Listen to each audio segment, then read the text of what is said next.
sit-down chain restaurant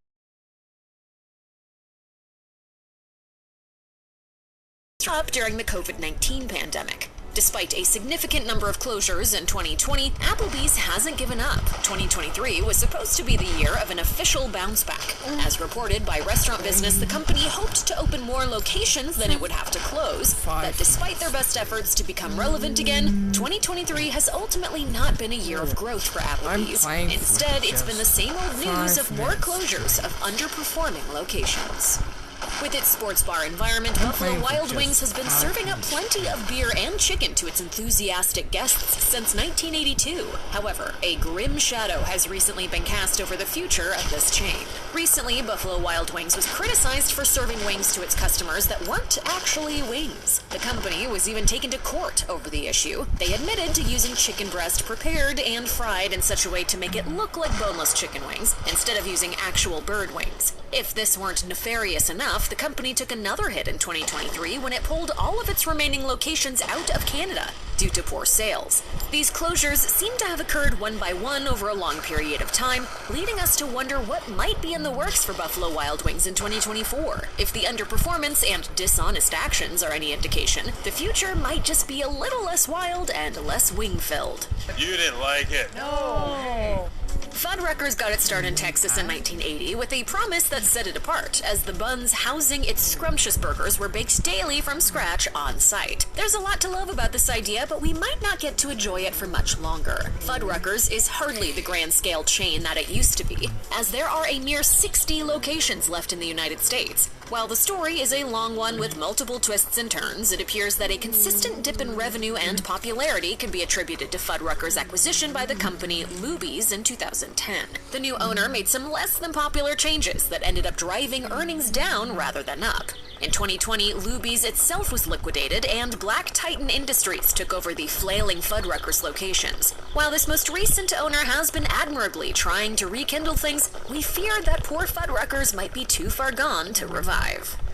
White Castle is the world's original burger chain. It got the ball rolling for all fast food beef and fry restaurants when its first location opened in 1921. But is it possible that White Castle's long reign might be finally coming to an end? Some recent financial troubles certainly have us concerned. Sadly enough, multiple White Castles have been closing across the nation.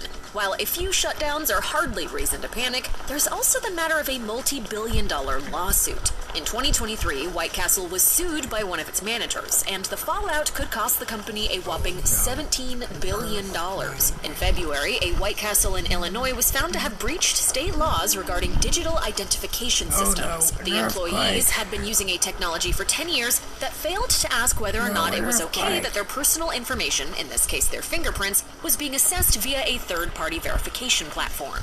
It's ridiculous. The whole thing is ridiculous. This is illegal in Illinois, and the state Supreme Court ruled that the franchise had to pay for every single instance that it occurred. A payout of this magnitude can certainly be difficult to recover from, so it's definitely reason enough to worry about White Castle's long-term future.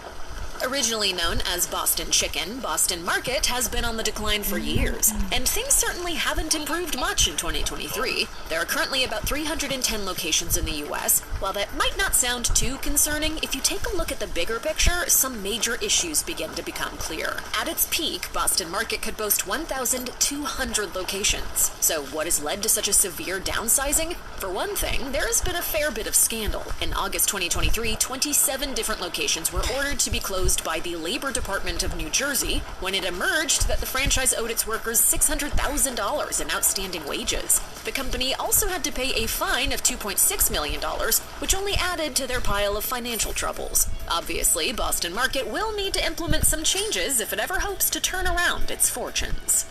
There's nothing quite like filing for bankruptcy to signal the beginning of the end for a restaurant chain. And this is exactly what Old Country Buffet appears to be going through. The formerly popular all-you-can-eat chain once had more than 600 locations to its name. But as of 2023, they're down to a mere 13, many or all of which appear to be standing but not actually operating. What could be to blame for this downfall? As it turns out, bankruptcy is the culprit, and multiple filings at that. The first time happened in 2008, and then again in 2012, and once more in 2016 as well. That latter filing was precipitated by a lawsuit involving salmonella that lost the franchise millions. When it was One, already here I influential. go!